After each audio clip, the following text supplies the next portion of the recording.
enlightenment. Those who have dedicated themselves to meditation, some wise ones manage to achieve the stillness and silence of the mind, deeply and definitively, attaining the satori of the wise. When the mind is still, when the mind is silent, the new emerges. In a state of perfect stillness and silence of the mind, the essence manages to escape. It is saved, it transcends the ego, partakes in the real. The essence outside the ego can experience a factor that radically transforms. The essence outside the ego reaches enlightenment. I repeat, in Tibet, in some caves in the Himalayas, certain yogis achieved the stillness and silence of the mind. Then the essence could experience reality, could enjoy the ecstasy, the samadhi of the saints. But in everything, there are its ups and downs. Such mystics never dedicated themselves to the destruction of the animal ego. They only concerned themselves with becoming masters of samadhi, and they achieved it, but they did not destroy the animal ego. In life, through discipline, through psychological judo, we might say, they achieved ecstasy, samadhi. They became, let's say, experts in samadhi. They learned to extract the essence from the ego by experiencing samadhi, but since they did not dissolve the ego, their advance was none. After death, those yogis accustomed to samadhi, accustomed to the discipline of the mind, managed to extract the essence from the ego, immersed themselves in nirvanic or paranirvanic states or floated in the atmosphere of the Christ planets, but after samadhi they returned, like the genie from Aladdin's lamp, back into the bottle, that is, into the interior of the ego. So, undoubtedly, they returned for a new existence and today are ordinary, common people. However, in the East, they are still considered liberated, still thought of as great Mahatmas. I want you to know, then, that the fundamental thing is the destruction of the psychic aggregates. But what are psychic aggregates? Obviously, they are the living embodiment of our psychological defects: anger, greed, lust, envy, pride, laziness, gluttony, etc., etc., etc.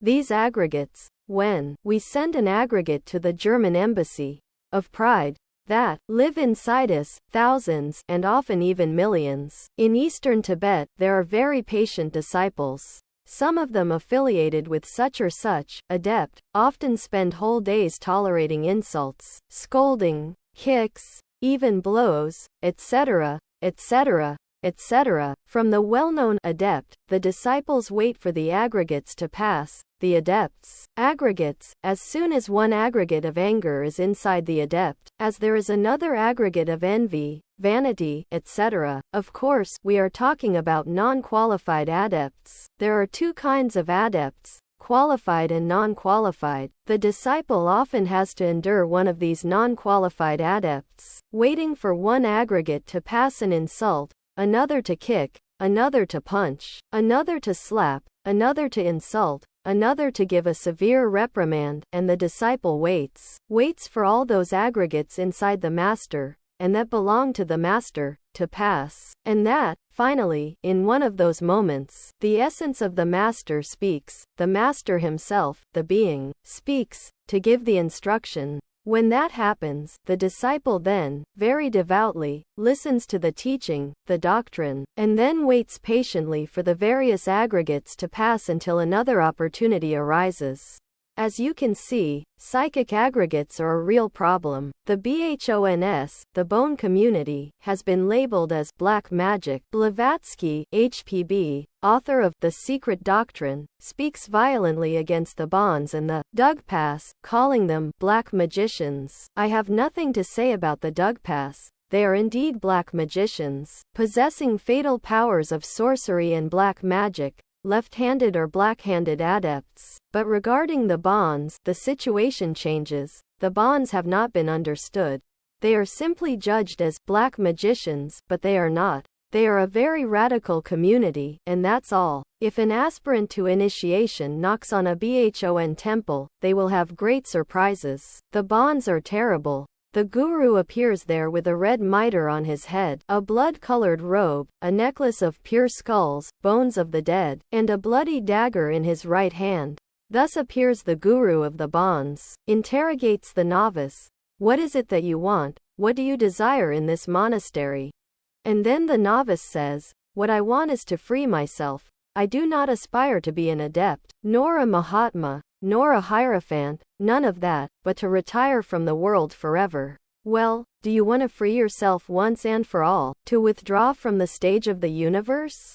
Yes, that is what I want. If that is what you want, sign. Now pronounce this mantra.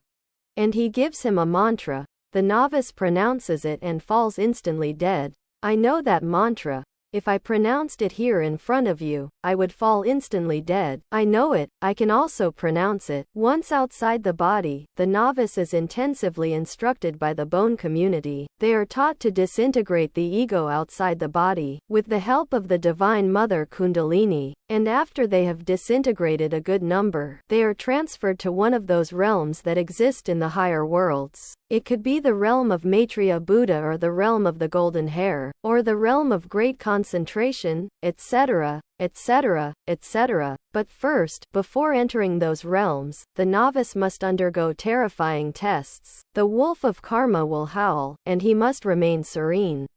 If he cannot remain serene, he will return to a new womb. He will be attacked by terrible demons. He must remain impassive or he will take refuge in a new womb, and he will have wasted his time. Lightning and storms will fall upon his head. If he can remain serene, he will not seek refuge.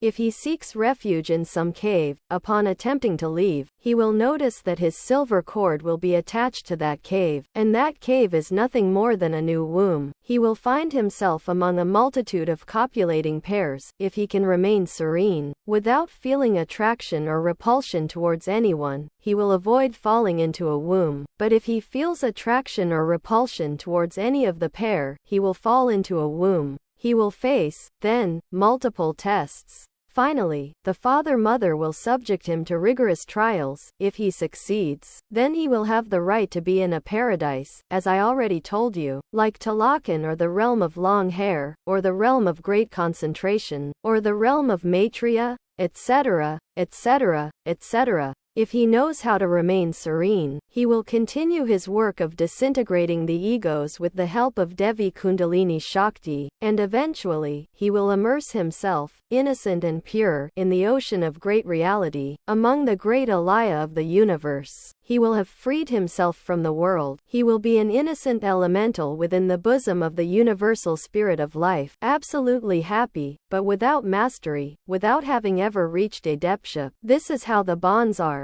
Now, if the novice who has knocked on a bone monastery chooses initiation, the path of ADEPTSHIP, he will be taken to a remote mountain, made to sleep in a humble house, in a hut on the mountain, and at midnight he will hear the trumpets, the horns made from the bones of the dead of the bone monks. These monks will approach him, showing him the dangers of the path he has chosen. If he still insists on following the direct path, he will be put immediately to work. All his egos will be summoned, and with special chemical formulas, they will be materialized before him, in the hut where he was sleeping. There he will see them, and they will leave him alone, all night, fighting with the demons. And if he survives, if any of his own demons does not kill him, the next day, he will be taught the mysteries of sex. But, as for the egos, after having known them, he knows what he has to do. He will dedicate himself to disintegrating them in life, not after death, but in life. He will be taught tantrism under oath, and immediately assigned to a priestess to work, to follow the tantric mysteries under the guru's direction. And if he fails, he is eliminated, discarded as clumsy. This is bone initiation. Of course, the novice then begins to work on the dissolution of the ego, in the creation of the existential bodies of the being, through Oriental Tantrism. And the third factor, he will practice spreading the bone doctrine throughout Tibet, across the Himalayas. So, eliminating those egos or psychic aggregates is also fundamental in bone initiation. You see that it is a very radical order. It is not an order of superstitions, but deeply radical, confused with black magic due to its radical nature. Blavatsky said it was a black order or a school of black magic, but that's not true. What happens is that they are very radical and violent. The one who knocks on a bone monastery is practically, I would say, facing death. Few dare to knock on such a monastery, of course. Many prefer other smaller schools. But to join a bone monastery, one must be prepared to die at once, of course, or self-realize or liberate. For these reasons, this school, this order is feared. It is very serious. There are also lamas in the Himalayas who take as wives priestesses some dakini, women who are said to walk on clouds, according to Tibetan wisdom. There are also adept women who take as husbands a diva to work in the forge of the Cyclops. Higher elementals are very interesting. There are higher elementals in the superior animal kingdom. Elephants, camels, eagles, dogs, cats, snakes, etc., sooner or later have to enter for the first time into a human organism. When one of these elementals enters for the first time into a human organism, if it does so taking a female body, that elemental is quite interesting. The lady receives the name of fairy woman. This fairy woman is recognized by the signs on her body, by certain marks on the body. A fairy woman is highly coveted by monks, by Tibetan lamas. She is taken as a priestess for the work of the inner self-realization of the being. She is completely innocent and possesses wonderful powers, which is why she is highly coveted by lamas and monasteries. A fairy woman does not have an ego yet. She is quite pure, and usually, some lama or very advanced monk or Tibetan adept takes her as a wife. This science, unfortunately, is little known in the Western world. It is quite interesting. What is our task is to eliminate the psychic aggregates. These aggregates are like demons living inside the body. Any aggregate has 3 brains: the intellectual, the emotional, and the motor instinctual sexual. As for the intellectual, it exists in the brain. The motor is in the upper part of the spine, and regarding the emotional, it is in the heart. Any psychic aggregate, therefore, has 3 brains. Any aggregate has, so to speak, a certain amount of bottled essence. These aggregates are problematic. Within each one of them is encased a certain percentage of consciousness, and that is very serious, very grave. We have often talked here about the moon, and today we will repeat it. It has 2 faces, the visible, which illuminates us at night, and the hidden face, which is not seen. The same happens with the psychological moon that we carry inside us. Its visible face is composed of all kinds of psychological defects that stand out, that are seen at first glance. But there is a hidden face, concealed, that is never seen, where we carry the secret, hidden demons. Someone once told me here, on some occasion, that somewhere, and I regret to say this, some instructor, I don't know who, taught the brothers there to dissolve, through Kabbalah, to work with the demons of the black moon. Well, naturally, I could only smile. I don't know how real or true that is, but to start working with the demons of the black moon, that is, the hidden or concealed part of the psychological moon, one must first have undergone a life of sacrifices, many, and have dissolved all the demons of the white moon. This is a very long and difficult task that takes almost an entire lifetime. Only when success has been achieved can one afford to disintegrate the demons of the hidden face of our psychological moon, that is, the black moon. One must be very careful in instruction because it can sometimes be mistaken, unfortunately. I was also told that some people were already teaching in the antechamber, or I don't know whom, starting with the clavicle of King Solomon, the clavicle for summoning dangerous entities from the inner worlds. Indeed, in antechamber instruction, one must exercise the utmost caution, because handling the clavicle of King Solomon is not a trivial matter. It is for those who already have a tremendous discipline, who can, perfectly, confront the powers of darkness, who have top-notch training in practical magic. All of these are things for the 3rd chamber that should not be discussed in the 2nd chamber, 1st chamber, or simply antechamber. What is discussed in this chamber must remain secret, because if the antechamber knows what we are discussing here in the 3rd chamber, then where is the silence, where is the virtue of silence, and where is the didactics of teaching? People in the antechamber get confused when they hear the teaching given in the 3rd chamber, because they are not prepared for it. That is obvious. So we must be very careful when imparting teaching. In any case, it is necessary to know ourselves deeply. As long as a person does not know themselves, as long as a person does not know their own inner worlds, they will understand even less the inner worlds of the Earth or the solar system, or the galaxy in which we live. If someone wants to know the inner worlds of the Earth or the solar system, or our galaxy, they must start by knowing their own inner worlds. That is obvious. Otherwise, if one does not know themselves, they will know even less about the universe and the gods. In the field of esotericism, there are many empiricisms. These arise from a lack of competence in esoteric research. On one occasion, I had the opportunity to observe something very important. It concerned nothing less than the bodhisattva of Master Yoani, the seer of Patmos. Of course, this Master Yoani, the Master himself, was the one who wrote the Apocalypse of St. John, and I discovered it, but the Bodhisattva was fallen. It must be perfectly distinguished between what is the Master himself and what is his Bodhisattva. The Bodhisattva of the seer of Patmos, the author of the Apocalypse, is in the mud of the earth, and he is fallen, unfortunately sunk between the abyss, among the mud, sleeping. Well, on one occasion, it was quite interesting. I had to make contact with that bodhisattva. By that time, he had already disincarnated, and he had, in his inner bodies, all the yos he had never dissolved. When I shook his hand, after he had died, I felt it very cold because the sacred fire had not awakened. He seemed like a huge, fat, obese, horrible giant, and inside he carried the yos. And this left me with much to think about. However, when one contemplates the Master, the seer, the being who wrote the Apocalypse, one sees how different he is.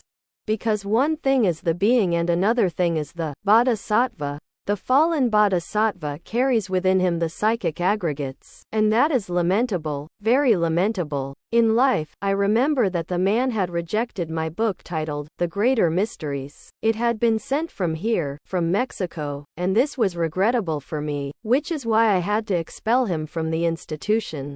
He had even spoken out against the great arcanum and similar things. He had risen up in arms against us. Outside the body, on that occasion, I invoked his inner God, that is, his great being, his real being, and before him, I asked a certain question. Immediately, he interpreted it his way. The ego took the answer his way, and what was against him, he took it his way, misinterpreting everything immediately. That is why you will see clearly that while someone has psychic aggregates within them, even if they enjoy the capacity of ecstasy, of samadhi, they will interpret everything wrong, making erroneous interpretations. The ego will interpret what is perceived, what is felt, and will translate it according to its own prejudices, preconceptions, or concepts, etc. That is why it is necessary, in order to become a competent researcher, to disintegrate the aggregates, because if one does not disintegrate them, they will walk the path of error, misinterpreting everything in the higher worlds. The disintegration of aggregates requires a lot of vigilance, a lot of strength. The first thing needed to disintegrate any aggregate is a challenge. Undoubtedly, in the field of practical life, there are many challenges. The mind receives different impressions, different events, jealousy, anger, greed, lust, hatred, etc., etc., etc. It is precisely in the field of practical life where we can discover ourselves, because in relation to our friends, or in relation to work people, or in relation to people at home, etc., the defects we have hidden come to the surface spontaneously, and if we see them, then we can perfectly understand them through meditation. A defect that has been understood at all levels of the mind through the technique of deep meditation must be disintegrated. There are two situations in which one can disintegrate any psychic aggregate: a single person, someone without a priestess, or a woman without a man, in meditation, can understand any defect they have observed in practical life, and then, in prayer, they will ask their Divine Mother Kundalini to disintegrate that defect, that psychic aggregate that personifies it. The single person will be assisted, and the Divine Mother will help them. But a single person, or single woman, can only eliminate, so to speak, about 50% of the inhuman elements. It is impossible to achieve the elimination of 100% because there are certain, very strong aggregates that are not easily disintegrated. They have a steel constitution. In these cases, one must resort to more powerful weapons. One must go down to the ninth sphere to work with the lance of Longinus. Only with that lance can we pierce those aggregates, disintegrate them. The Divine Mother is reinforced with electric power, with that sexual electric power of the human being. Of course, it is obvious that a couple working in the forge of the Cyclops has extraordinary power. The Mother herself receives extraordinary electric power when working in the forge of the Cyclops. She, reinforced with that power, can disintegrate any aggregate, reduce it to ashes. But I must say that first, one must thoroughly understand the aggregate they want to disintegrate. Once the aggregate is understood, it can be dissolved with the tip of the lance. The Cosmic Mother can wield that weapon of Eros to disintegrate the aggregate in question, and the essence will be freed. As we disintegrate those aggregates, the essence will awaken, and when the absolute annihilation of all the aggregates is achieved, only the essence will remain within us. That essence, in itself, is beautiful, and from that beauty emanates what is called love, brotherhood, wisdom, etc. Obviously, as I said, one thing is to annihilate or disintegrate the defects that stand out at first glance, which belong to the world of the moon that is seen, and another thing is to disintegrate or annihilate the aggregates of the hidden or concealed part of the same psychological moon. There are degrees and degrees. One must first start with the visible psychological aspect, with the face of the moon that is visible, and then move on to another aspect. Work with the inhuman elements hidden in the concealed part of the moon, among what is not seen. In any case, if those aggregates are not broken, it is not possible, then, to truly achieve the awakening of consciousness, which is fundamental to becoming a true, competent researcher of life in the higher worlds. This is a formidable matter, but it is urgent to understand what is meant. Thus, my dear brothers, one must disintegrate the aggregates. Either a part is disintegrated through simple meditation, asking the Divine Mother, or the entirety is disintegrated in the forge of the Cyclops, with the lance of Achilles. But if one does not disintegrate their aggregates, they are wasting time miserably. That is obvious. Enlightenment is very important, but it will not be obtained through spiritism, with mediums, nor will deep and definitive enlightenment be achieved if the totality of the psychic aggregates we carry within us is not broken. There are defects that truly seem like virtues, and there are virtues that seem like defects. And all this needs to be understood. It is also true, and of utmost importance, that poorly used virtues are obstacles to the awakening of consciousness and can cause significant harm on the face of the earth. On this path we follow, which should lead us to final liberation, what is important is creative understanding. It is essential that we are sincere with ourselves, that we make, so to speak, an account balance to know what we have too much of and what we lack.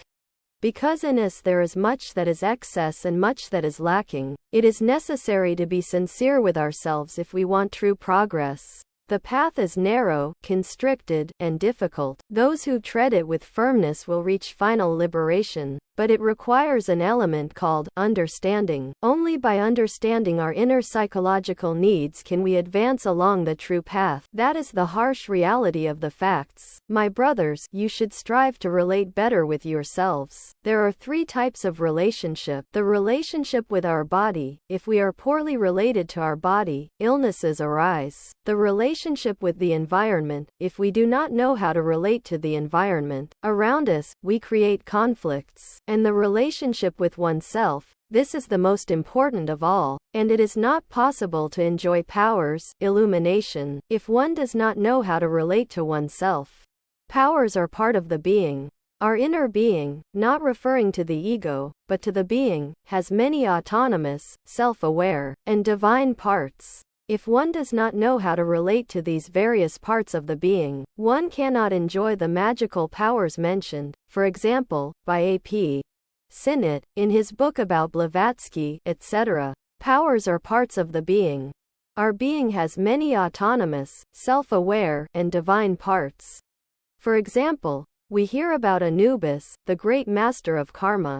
Yes, Anubis and his temple in the old Egypt of the pharaohs are a reality, but we also have within our being, in the intimacy, a particular Anubis, which is a part of our being that applies the law to ourselves. We talk about Minerva, the goddess of wisdom, but we also have within our being a Minerva of our own, which imparts wisdom. We talk about Metatron, who was Enoch himself, the author of the Tarot, who built an underground temple on Mount Moriah with 9 floors, and at the bottom, on the 9th floor, deposited the treasure. Let him who has understanding understand, for there is wisdom there. But we also have a Metatron, related to our right side, which is a part of ourselves, of our own being, that records our good deeds in the book of the law. We talk about Sandelphon, he is related to the left shoulder, but there is not only the macrocosmic Sandelphon, but also a microcosmic Sandelphon, a part of our being that records the bad deeds we commit, and is related to the left side. In the temple of the law, the golden lion, Egyptian, always appears at the entrance. The lion of the law. Rather, we could say that the lion of the law meets this perverse humanity, now, in this age of Aquarius that is beginning, as it will also meet this poor humanity that lives here in the Federal District. Because in a few days there will be a terrible earthquake. After all, the lion of the law is always acting, that is obvious. We also have a lion of the law within ourselves, a part of our own being, that applies justice to ourselves. When I asked my own lion of the law if I would reach where I need to go and hold the red carbuncle, the philosopher's stone, you will reach it, he said with great force.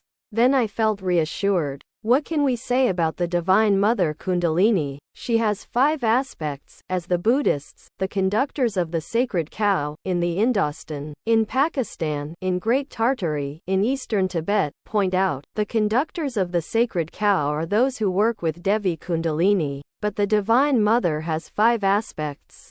The first is Nephthis. Once I tried to enter the temple of Nephthys, its door was so narrow and made of glass, that I did not succeed. Who could have succeeded? The very ineffable gods. Someday I will succeed. For now, I still haven't succeeded. She is none other than the Unmanifested Prakriti. With the manifested, I have been able to be in contact, which is the second aspect, Isis, whom no mortal has lifted the veil, the casta Diana. The third aspect is Proserpina, the queen of the underworld and death, the Greek Hecate who applies the law to us, who punishes us, being our very own cosmic mother, a variant of our own being. Now, Devi Kundalini can bring us great friendships and surround us with success, but she can also punish us and attract enemies, and she is a part of our own being. It might seem strange that a part of one's own being, that one's own being brings enemies to punish oneself, but it is so. This third aspect of the Divine Mother Kundalini is terrifying. It is Kotlikyu, Proserpina, Hecate, terror of love and law. And yet we must love her. But she is terrible. I once said to her, "Mother, I love you," addressing the third aspect. At that moment she seemed like death itself. "I will punish you when necessary," was the response. "No way, be quiet." Nevertheless, I felt love for her, since she was my mother. But it is the third aspect, very different from the second, which is pure tenderness, pure love, pure wisdom. The third is terror of love and law. As for the fourth aspect, what shall we say? How could the union of the sperm with the egg occur? For example, if the fourth aspect, Mother Nature within us, did not exist, that part of us? Who counts the chromosomes? Who makes the man contribute 24 chromosomes for the germ cell? Who makes the woman contribute another 24, to total 48 and form the germ cell? Only Mother Nature does it. Mother Nature, particular, individual, who is a part of our own being. Who gives us those impulses or instincts, the sexual impulse, who? Where does that sexual impulse that every human being carries inside come from? All those instinctual impulses, all those instincts that are so elementary, simply come from the elemental Mother Nature, the elemental magus within us, and another part of our own being. Thus, the cosmic mother within us has 5 parts. The sacred cow is represented with 5 legs, the 5th one on the hump. Blavatsky saw, in India, a white cow with 5 legs, a marvel of nature. With the 5th one, which was on the hump, she scratched herself, drove away flies. They are from the mind and others from the causal. They are parts of our own being. That is obvious. How could the gold atoms fix themselves in the existential higher bodies of the being if we did not have an alchemist inside, who knew how to transmute lead into gold? Fortunately, we do have it, and it is the antimony of the alchemists, another part of our own being. No matter how great Saint Germain or Cagliostro, who transmuted lead into gold and made diamonds of the best quality, might have been, they would not have been able to do anything if they did not have that extraordinary artisan, that alchemist within them, called antimony. It is another part of our own being. It is the part that knows how to make gold. So I could tell you that there are 24 elders of the zodiac, which are 24 parts of our own being, and that the Lamb in the center, before which the 24 elders cast their crowns, is also a part of the being, our inner Christ. And the 4 holy ones mentioned in the Apocalypse, who govern the 4 elements, are 4 basic parts of our own being. Thus, our being fundamentally has that, the 24 elders, the 4 holy ones, and the Lamb. Beyond that is the sexual electric force, which is the Holy Spirit. See all those parts of our own being. If one does not learn to relate to the various parts of one's own being, where will one get the powers? If you want powers, where do you get them? If the powers are in the various parts of the being, when I have disintegrated a cloud, for example, an experiment I did in front of some brothers, as I did with Brother VM, I do not do it constantly, but when I need to. Sometimes I do it to convince a brother, to show him what the power of will over nature is, etc., etc., etc. Well, when I do such an experiment, what do I appeal to? Well, I could not do it. How could I disintegrate a cloud? I could not do that. What do I appeal to? To one of the parts of my own being, to the one who knows how to handle those elements, the guardian angel. What do you think it is? The guardian angel is nothing more than a part of one's own being. It is the one who helps the adept to place the body into the 4th dimension. One, with the help of the guardian angel, can place their physical body into the 4th vertical, to transport oneself wherever desired. That is obvious. If one knows how to relate to these various parts of their own being, one will never have powers. But in order to relate to these magical parts of one's own being, one must disintegrate the inhuman psychic aggregates. For example, the ego of pride, the ego of vanity, the ego of arrogance. This pride, vanity, arrogance is very serious. This type of ego does not allow one to relate correctly with the higher parts of the being, and, consequently, one will not enjoy illumination or samadhi either. Those who wish to enjoy samadhi must first relate very well with the higher parts of their own being. And to achieve this, one must disintegrate the egos of arrogance, pride, and vanity. Do you want to be illuminated? Get rid of arrogance, pride, and vanity. Resolve to disintegrate these aggregates, and then you will be illuminated. Thus ends my words in the lecture tonight. We ask our brother, who was student, master. Since time is a bit measured, we will now perform the Gnostic anointing, and then some very important healing work that needs to be done tonight.